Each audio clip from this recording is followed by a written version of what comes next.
Hello बच्चों, I hope आप सब बढ़िया होंगे। तो जेईई एडवांस 2017 चैप्टर का नाम केमिकल काइनेटिक्स है। जेईई एडवांस का पेपर हो चुका है, तो इसका मतलब ये नहीं है कि मैं जेईई एडवांस की पीवाईक्यू बंद कर दूंगा। जब तक तीनों फिजिकल, इनऑर्गेनिक, ऑर्गेनिक के जेईई एडवांस के पीवाईक्यू, जेईई मेंस के पीवाईक्यू, नीट की पीवाईक्यू आपको इस चैनल पे देखने को मिलेंगे। हाँ, उसमें टाइम लगेगा लेकिन देखने को जरूर मिलेंगे, ठीक है ना। आइए बात करते हैं जेईई एडवांस 2017। ये जो क्वेश्चन है ना बेटा, ये क्वेश्चन ये मान के चलिए कि कुछ ही बच्चे करके आ पाए होंगे। ये क्वेश्चन ना तो इसमें जो कुछ ऑप्शन है ना ये कोचिंग्स में पहले पढ़ाए जाते थे। ये क्वेश्चन होने के बाद मतलब जो आप टिपिकल, मैं जो बोलता हूँ ना जेईई एडवांस का जो टिपिकल क्वेश्चन होता है, जो नया क्वेश्चन होता है, वो उन क्वेश्चनों में से एक क्वेश्चन ये है जिसने किसी ने भी आज तक नहीं देखा, वैसा क्वेश्चन आपके सामने है। तो आइए क्वेश्चन की बात करते हैं।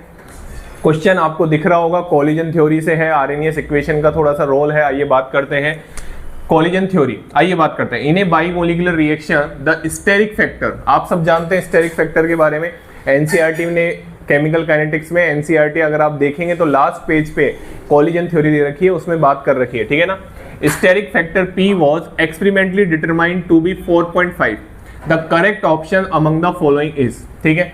अब आपको जान के जब ये क्वेश्चन आया था ना तो बच्चे चौंक गए। बिल्कुल क्यों चौंक गए मैं आपको बताता हूं। क्योंकि जो P की जो वैल्यू होती है ना वो लेस देन 1 होती है। जनरली जो P की वैल्यू होती है वो क्या होती है, लेस देन 1 होती है। तो बच्चों को चौंकना तो था ही कि सर P की वैल्यू आपने क्वेश्चन ने दे दी 4.5, हो सकता है क्वेश्चन बोनस हो जाएगा, लेकिन क्वेश्चन कोई बोनस नहीं हुआ। एक्सपेरिमेंटली देखो, जनरली तो P की वैल्यू जो स्टेरिक फैक्टर होता है, प्रोबेबिलिटी फैक्टर होता है, उसकी लेस देन 1 ही वैल्यू होती है, लेस देन 1 ही वैल्यू होती है। बट मैं ध्यान से सुनना मेरी बात, जब आप थ्योरी में जाते हैं वापस इसमें जब हम बात करते हैं किसकी, रिएक्शन, माइक्रोमोलिकुलर रिएक्शन, मतलब माइक्रोमोलिकुलर लेवल पे केमिकल काइनेटिक्स जब हम पढ़ते हैं तो उसमें पढ़ाया जाता है 2 बैरियर। एक तो प्रोडक्ट बनने के लिए एनर्जी बैरियर क्रॉस होना चाहिए और एक ओरिएंटेशन होना चाहिए। तो बेटा ये जो 4.5 वैल्यू है ना, इसका मतलब ये है कि कुछ ना कुछ और फैक्टर होता होगा जो प्रोडक्ट को बनाता है, जो प्रोडक्ट के लिए रिक्वायरमेंट होता है। हर जगह 2 ही फैक्टर पढ़ाया जाता है, एक ओरिएंटेशन फैक्टर पढ़ाया जाता है, एक एनर्जी बैरियर जिसमें आप एक्टिवेशन एनर्जी वगैरह पढ़ते हैं। लेकिन क्वेश्चन ने 4.5 वैल्यू दे दी, हिला के रख दिया था उस टाइम पे। तो आइए बात करते हैं एक एक ऑप्शन की, ठीक है ना, और फिर हम इस क्वेश्चन, मल्टी सेलेक्ट क्वेश्चन है इसलिए बहुत तगड़ा क्वेश्चन है। आइए बात करते हैं। तो अगर मैं सबसे पहले सिंपल ऑप्शन की बात करूं तो देखो, the activation energy of the reaction is unaffected by the value of the steric factor. Obviously steric factor P और एक्टिवेशन एनर्जी का आप कोई लिंक नहीं लगा सकते हो, तो ये वाला ऑप्शन तो क्या हो गया, क्या बोल रहा है, इज अनअफेक्टेड बोल रहा है ना, तो ये वाला ऑप्शन तो क्या हो गया, सही हो गया।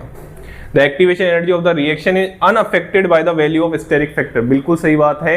स्टेरिक फैक्टर और एक्टिवेशन एनर्जी में हम कोई रिलेट नहीं कर सकते हैं, दोनों अलग अलग चीजें हैं। बात समझ में आ गई। चलिए इसके बाद अगर मैं और बात करूं आपको डी ऑप्शन की, पहले मैं वो ऑप्शन टिक कर रहा हूं जो आसान है, उसके बाद उसकी भी बात करेंगे जो आपको उसी टाइम पे इंस्टेंट सोचना था। आइए बात करते हैं।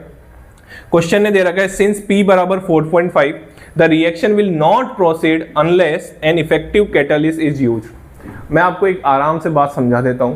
आपने कैटालिस्ट पढ़ा होगा, आप सरफेस केमिस्ट्री में कैटालिस्ट पढ़ते हैं, काइनेटिक्स में कैटालिस्ट पढ़ाया जाता है। बेटा कैटालिस्ट है ना, रिएक्शन की रेट को इंक्रीज करता है, ठीक है। कैटालिस्ट जो होता है रिएक्शन की रेट को इंक्रीज करता है। हाँ, नए कन्वेंशन के अकॉर्डिंग बोल रहा हूं, ठीक है, पॉजिटिव नेगेटिव कैटालिस्ट नहीं। कैटालिस्ट आज के टाइम पे वही माना जाता है जो रिएक्शन की रेट को इंक्रीज करता है। अब ये क्या बोल रहा है कि रिएक्शन करवाने के लिए आपको कैटालिस्ट की जरूरत पड़ेगी। बेटा कैटालिस्ट रिएक्शन की रेट को बढ़ाता है, ना कि रिएक्शन को करवाता है। रिएक्शन तो हो ही रही है लेकिन उसमें कैटालिस्ट क्या रोल प्ले करता है, रिएक्शन की रेट को बढ़ाता है, ना कि रिएक्शन को करवाता है। जैसे मान लो कोई रिएक्शन नहीं हो रही तो कैटालिस्ट उस रिएक्शन को नहीं करवा सकता। नॉन स्पॉन्टेनियस को कैटालिस्ट करवा सकता है क्या, नहीं करवा सकता। तो बेटा ध्यान से सुनना, P की वैल्यू 4.5, कैटालिस्ट हो ना हो, रिएक्शन प्रोसीड हो रही है, तो ये वाला ऑप्शन क्या, ये वाला ऑप्शन क्या सही है, नहीं। इसने बोला है विल नॉट प्रोसीड। मैं फिर से बोल रहा हूं, कैटालिस्ट हो चाहे नहीं हो, इस पे रिएक्शन हो रही है। बात समझ में आ गई। तो ये कैसा स्टेटमेंट हो गया, फॉल्स स्टेटमेंट हो गया। क्लियर हो गई बात। अब बात करते हैं ये दोनों ऑप्शन की। आपको ये दोनों ऑप्शन आराम से दिख रहे होंगे। Experimentally determined value of frequency factor is higher than the predicted by Arrhenius equation. अब फ्रीक्वेंसी फैक्टर, स्टेरिक फैक्टर अलग अलग चीज होती है, ठीक है, मैं आपको बताता हूं। जैसे आप पढ़ते होंगे आरएनएस इक्वेशन, क्या पढ़ते हैं, ए ई की power minus E A by R T, यही तो पढ़ते हो, अरे हाँ या ना, ठीक है। और आप जब collision theory orientation factor add कर देते हैं तो क्या आता है, मैं आपको बताता हूं, फिर निकल के आता है के बराबर P Z A B E की power minus E A by R T, यही पढ़ते हो ना। देखो आराम से, एनसीईआरटी में भी लिख रखा है। तो यहां पे आप ध्यान से देखो कि ये इसको बोलते हैं frequency factor, A capital A, ठीक है ना। और यहां पे ये किसके बराबर है, ये इसके बराबर है। आराम से देखो, आराम से। ए बराबर आप क्या लिखते हो, ए बराबर आप लिखते हो P Z, P Z, P मतलब स्टेरिक फैक्टर, जेड मतलब कॉलिजन की हम बात करते हैं, कॉलिजन फ्रीक्वेंसी को ये बता रहा होता है, ठीक है ना। तो आप आराम से सुनना मेरी बात, ये दोनों ऑप्शन अपोजिट ऑप्शन है, इन दोनों में से एक ऑप्शन सही है। आराम से पढ़ो। Experimentally determine value of frequency factor is higher than the predicted by Arrhenius equation. मेरी बात आराम से सुनना, मैं दो तरीके से इसको एक्सप्लेन करता हूं। पहला एक्सप्लेनेशन सुनना, ये आरएनएस के अकॉर्डिंग आरएनएस फैक्टर है। अब ध्यान से सुनना मेरी बात, ध्यान से दोनों कान खोल के सुनना। एक्सपेरिमेंटली आपको पी की वैल्यू कितनी दे रखी है, 4.5। आरएनएस इक्वेशन के अकॉर्डिंग पी की वैल्यू कितनी बताते थे अपन, लेस देन 1 बताते थे। आरएनएस के अकॉर्डिंग अपन पी की वैल्यू क्या बताते थे, लेस देन 1 बताते थे। तो आप मेरे को एक चीज बताओ, अगर पी की वैल्यू 4.5 है तो क्या एक्सपेरिमेंटली डिटरमाइन फ्रीक्वेंसी फैक्टर की वैल्यू भी ज्यादा नहीं होगी, क्या होगी? क्योंकि अगर P की वैल्यू ज्यादा है तो आराम से आप देख सकते हो A की वैल्यू भी क्या होगी, ज्यादा ही होगी। वापस समझा दूं, अगर आरएनएस के अकॉर्डिंग P की वैल्यू क्या आती है, लेस देन 1 आती है, लेकिन इस क्वेश्चन में P की वैल्यू 4.5 दे रखी है। तो 4.5 दे रखी है, इसका मतलब एक्सपेरिमेंटली डिटरमाइन है ना, तो एक्सपेरिमेंटली डिटरमाइन फ्रीक्वेंसी फैक्टर की वैल्यू भी क्या होगी, ज्यादा होगी। किससे, आरएनएस इक्वेशन के अकॉर्डिंग आरएनएस फैक्टर से। तो यहां पे आंसर ये बिल्कुल सही है।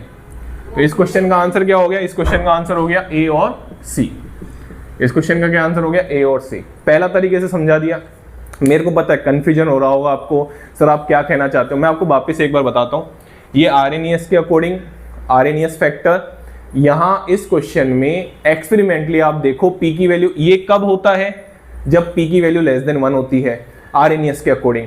लेकिन क्वेश्चन में पी की वैल्यू कितनी दे रखी है, 4.5। तो आप खुद सोचो, एक्सपेरिमेंटली डिटरमाइन जो फ्रीक्वेंसी फैक्टर होगा उसकी वैल्यू भी क्या होगी, ज्यादा होगी। किससे, थ्योरेटिकल वाले से। तो यही तो बोल रहा है, यही तो बोल रहा है। दूसरे तरीके से देखें, आइए दूसरे तरीके से देख लेते हैं। मेरे को थोड़ा बोर्ड साफ करना पड़ेगा, इसको मैं रफ कर देता हूं, ठीक है। आइए, रेयर इक्वेशन के लिए होता है पी की वैल्यू 4.5, ठीक है ना।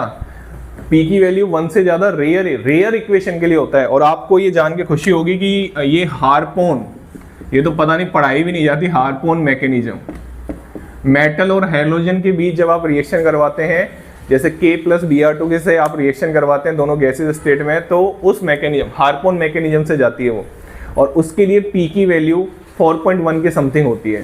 तो रेयर रिएक्शन के लिए होती है P की वैल्यू 4.5। जनरली यही पढ़ाया जाता है कि P की वैल्यू लेस देन 1 होती है। बात समझ में आ गई, अच्छे से सुन लिया। अब इसको आप ऐसे भी समझ सकते थे, P बराबर A experimental divide by A, RNS factor है, A एक्सपेरिमेंटल और A थ्योरेटिकल। तो जनरली P की वैल्यू क्या होती है, लेस देन 1 होती है। तो P की वैल्यू लेस देन 1 होगी तो A थ्योरेटिकल आपका क्या होगा, A थ्योरेटिकल ज्यादा होगा किससे, A एक्सपेरिमेंटल से। लेकिन यहाँ पे P की वैल्यू कितनी है, 4.5 है। अब तो मेरे हिसाब से हर बच्चे को समझ में आ जाएगा कि यहाँ पे सर A एक्सपेरिमेंटल ज्यादा है किससे, A थ्योरेटिकल से। आराम से देखो, तो दोनों तरीके से मैंने आपको समझाया है। ये टिपिकल जेईई एडवांस का क्वेश्चन था, यही है जेईई एडवांस, दिमाग का खेल है, और इसके लिए प्रैक्टिस ऑब्वियसली अच्छे क्वेश्चन करने पड़ते हैं, ठीक है ना। तो ये था जेईई एडवांस 2017 का question. Thank you so much. Channel को लाइक करें, शेयर करें और सब्सक्राइब करें।